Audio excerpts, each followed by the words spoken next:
This is television for the Isles of Scilly, brought to you with Truro and Penwith College and the Scilly Lottery. From Radio Scilly, this is scillytv.com.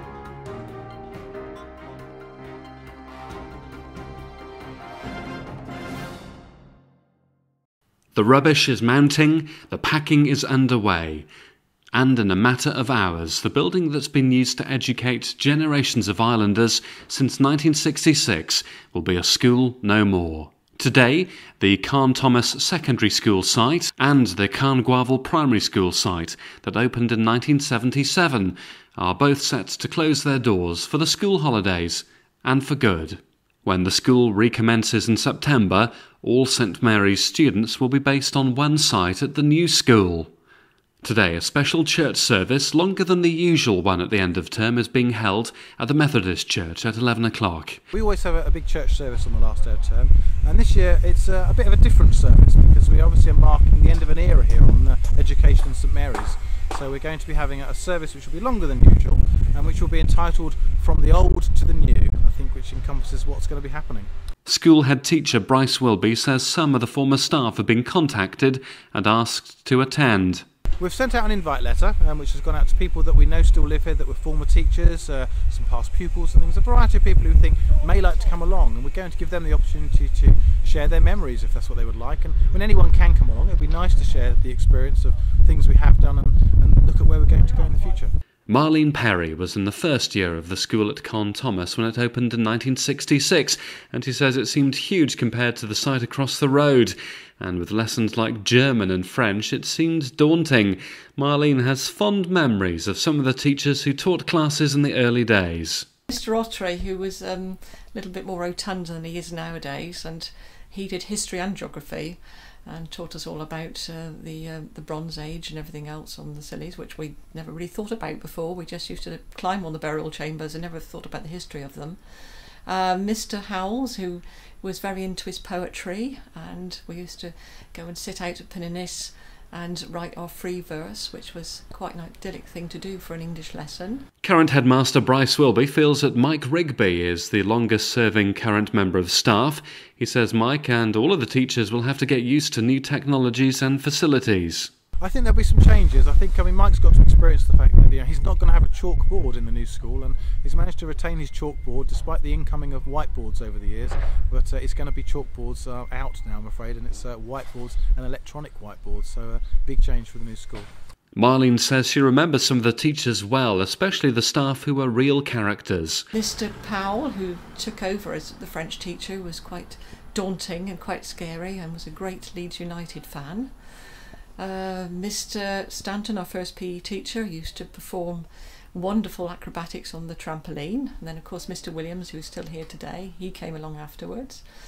I'm just trying to think. We had Mr Macpherson, I think, through the school, and we used to go off and draw on Town Beach and do all these creative things with the boats and everything like that. So we were very lucky that we had a very natural environment to sort of continue our school studies in. Smudge Smith was caretaker of the Carn Thomas site from before it opened in 1966 for 35 years.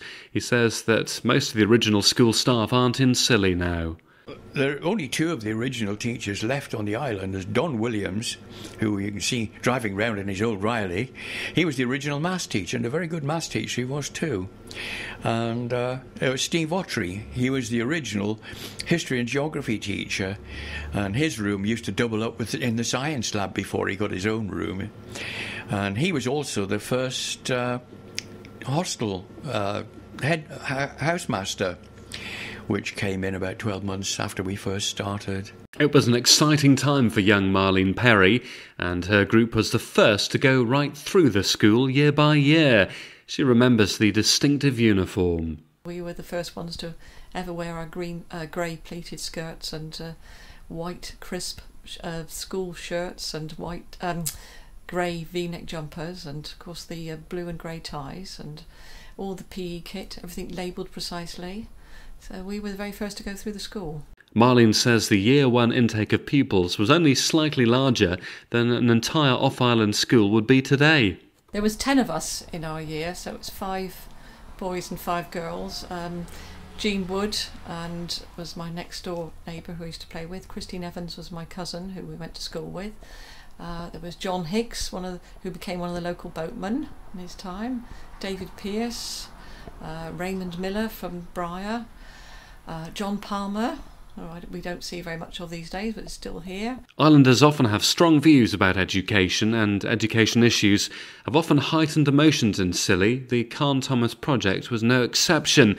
Islanders got to express their opinion on the controversial building plans, as Smudge Smith explains. And there was actually a referendum because the chairman of the education committee at that time, Councillor Harden, Gren Harden's father, decided it was his school and he was going to have comprehensive education. The fact that it had been designed as a secondary school and the whole format seemed to rankle with a lot of people. There was a referendum, an open meeting in the town hall. They more or less ignored the results of the referendum and still went ahead anyway. Smudge says over the years many famous people came to visit the Carn Thomas building. There were all sorts of individuals came as well. Harold Wilson used to come in occasionally, and we had Maggie Thatcher there. We had James Blade, the international percussionist. He came and gave a couple of lectures in there with equipment and things. Jimmy Savile, he stayed at Tremellon, I think it was. He came to the school a couple of times, and the girls actually made a cake to send up to Top of the Pops for him, and that took me about an hour and a half to pack to get away without being damaged. But we had all sorts of people come to see us. The visitors' book was quite something. Whatever happened to that, I don't know.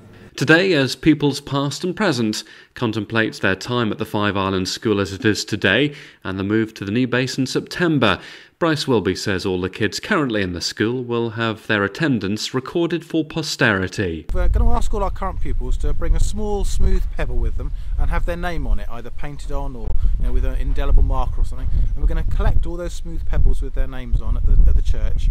And then when we open in the new school here in September, we're going to build a cairn out of all those stones with their names on. So we've got an immortalised pile of stones that were in the corner of the garden, which will form a memento to that transition. And for a former pupil, Marlene Perry, the closure of the Carn Thomas site and Carn Gwaval is an occasion to mark and remember. I think it will be sad because it was, a big thing for the Scillies in those days, and especially with the off-island children having to come down and do their education here as well. And the hostel was a big part of the community then as well. So I think it will be a very sad day. And after spending 35 years of his life at Carn Thomas, Smudge Smith says he's sad the site is closing and he doesn't feel it should have been shut. To be perfectly honest, I was quite surprised to see that the new school was allowed to go ahead, because regardless of the fact that it's a new school, all it is a collection of rooms. And we already had the rooms. It's a case of what you actually put into the rooms and the teaching staff you put into the rooms. The main building, the wooden building at the CA, we were always given to understand, was built, the foundations were built to take another story on top should it be necessary. And as a timber frame building, surely it would have been cheaper to have taken that down and built a new structure much more cheaply than the current one.